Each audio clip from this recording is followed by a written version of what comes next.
What's going on, guys? Welcome back to the After Credit Scene. We are talking predictions and forecasts for episode 2 of Secret Invasion, which comes out in a couple of days. Now, if you're new to our predictions and forecast videos, don't worry about it. We take this time to kind of talk about theories, talk about news that we didn't get to during the reviews earlier in the week, and maybe kind of go over some things to look for in the new episode, temper some expectations a little bit, and then explain some things that you might need to know moving into the next couple of episodes. Before we get to that, please like and subscribe to the channel, hit the notification button, and then share this thing all across the multiverse so we can get to 200 subscribers and beyond. Let's get right into it. So the last episode, right at the end there, spoiler alert, obviously, we saw the death of Agent Hill. I definitely think that she is gone, definitely dead, because as the credits roll, we see the guest starring Colby Smolder tag, which to me says that she's going to have a recurring role, maybe in some flashbacks, but probably means that she was just there for a one-off. They killed her character off. And I think they needed to have some big stakes, some high stakes, something that propels the story forward, because they spent a lot of time foreshadowing that Fury wasn't ready for this, that he's been someplace else. They did a lot of backstory building, which we'll get to here in just a second. But I think this trigger warning here for Fury is definitely coming. This is what pushes him beyond where he was before, where he takes this as a grave threat. He was in the midst of that, not just that his friend died, which makes it personal, but also that he saw this happen, that there are things going on and how quickly it can escalate. And we'll talk about that a little more as we wrap up. I think that's 100% certainty. I think you need to see how that is likely to take Fury in some directions that maybe make him more dangerous than he would have been before. But I also think, given the things that we saw from the Skrulls and how quickly things can escalate, it's probably going to be played off as this balance of fighting fire with fire type thing. I definitely think here they're going to broaden the global landscape. We got Olivia Colman's MI6 character. We got Rhodey with the President, played by Dermot Mulroney. That was awesome. And all of these different elements, some of the space elements, the Skrull elements, but all of these elements and these covert little pockets of people, these different agencies that are involved, and the scope of the MCU that is actually being brought in to this particular problem.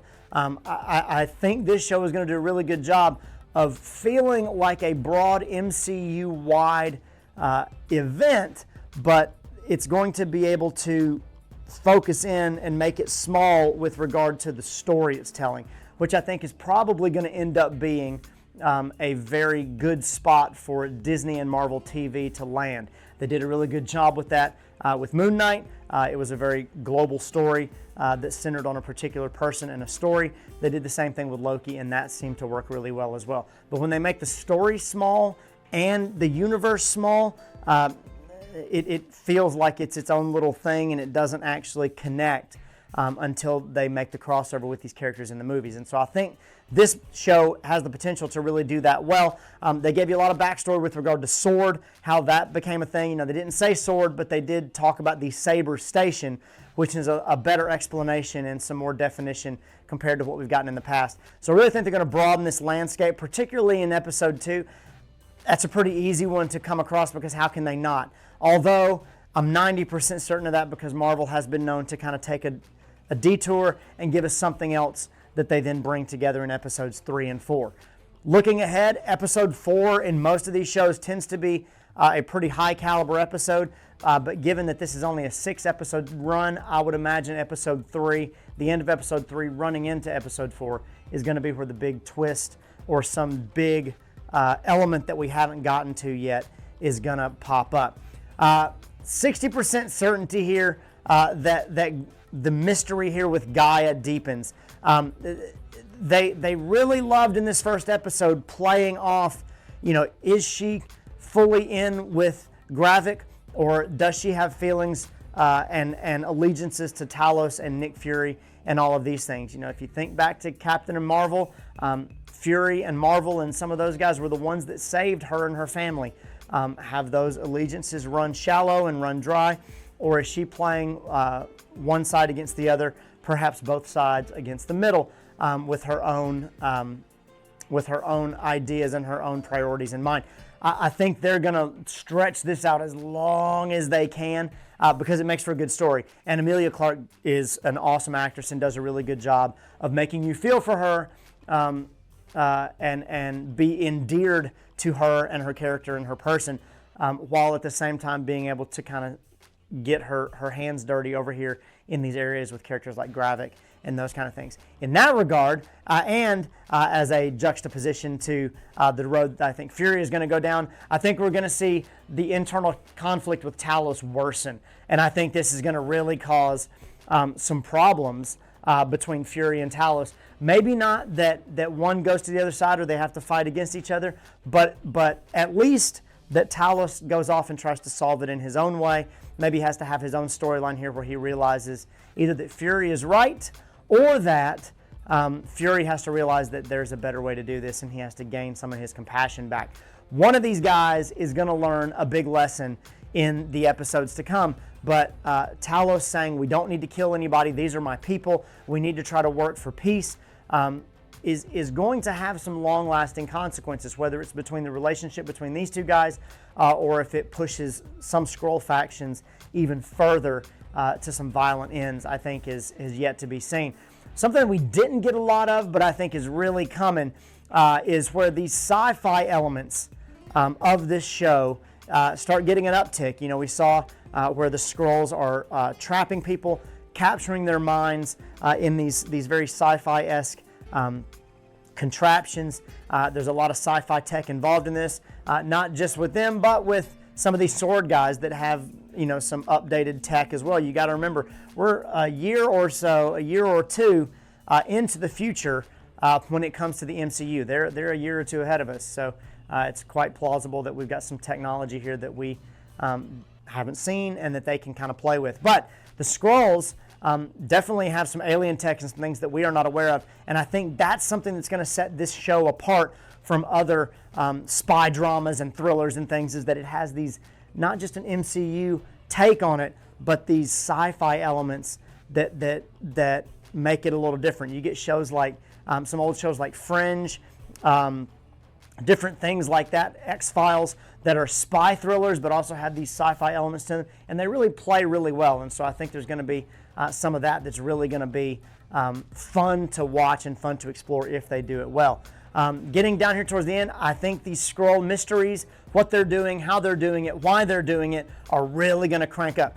Obviously, that is the meat and potatoes of this episode, of this last episode, and of this show, is what is their plan, what are they doing, why is Fury trying to stop it, and what's really going on here. But at the end of episode 1, which I think the last 2 to 3 minutes are the best parts of that episode, the build-up was great, but then where it all kind of goes bad were the best parts of this episode. It showed how dangerous the Skrulls can be, with Gravik changing personalities very quickly, you know, killing Maria Hill because he looks like Fury, how quickly they can change and create chaos, how easily and seamlessly they can move in and out of crowds, in and out of agencies, and gain people's trust very quickly, and then change the whole dynamic in a hurry. As far as a threat is concerned, I think these Skrulls and Gravik by extension are going to be a very good villain, a very good threat in the MCU. And I'm excited to see how Talos and others use that in a good way, as opposed to the way that Gravik and his guys are using it to negative ends. Finally, and this is something I'm probably going to press through the whole show, I am hoping for some major changes to the MCU. I think this show has the possibility to give us something that the other ones haven't really given us outside of Loki, and even Loki was pretty contained as they're dealing with the multiverse. But this show has the possibility to show us a character, to show us a Skrull that has been playing a character that we have grown to love and we have thought has been in place for quite some time.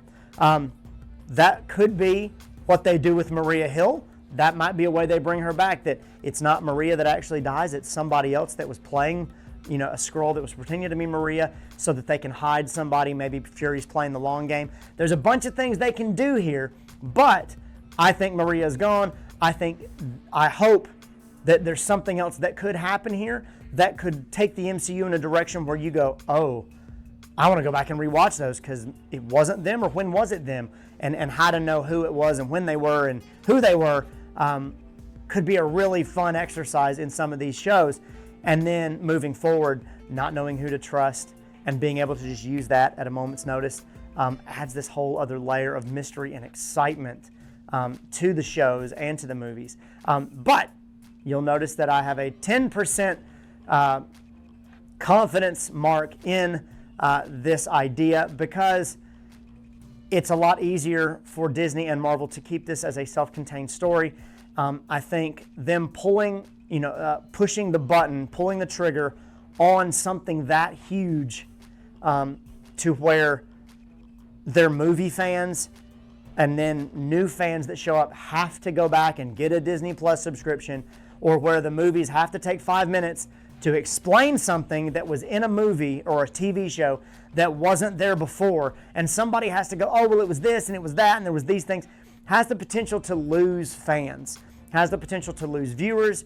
And while I love that they go all in on some of their stories and say, hey, we're going to make these movies whether you watch them or not because it's part of the story we're telling, I think losing viewers, losing fans, or having to explain things in ways that they're not prepared to explain is a lot harder to do than them just keeping this story a lot more self-contained, or doing it in a way where it's easy to just say, oh yeah, these people might have been what you thought they were, or showing a flashback of a moment where a scene wasn't what you thought it was, and being able to just kind of brush past it in the future might be more likely. I don't think it's going to make for any major changes moving forward. I think these stories are meant to be deeper elements of the overall arching story, where if you have them, great. If you don't, you can still enjoy the movies. But they're walking a really delicate tightrope in doing that, and I don't think they're quite ready, that they being Disney and Marvel, are quite ready to pull the trigger on upending that, although this would be an excellent place to upend it. Curious what you guys think about this. We haven't done these in a long time, so your theories, your conspiracies, your ideas, your what-ifs are welcome and encouraged, and I will give them airtime on our next videos and reviews. As always, guys, please like and subscribe to the channel, share this video all across the multiverse, and when the next one drops, you can catch us right back here. Later.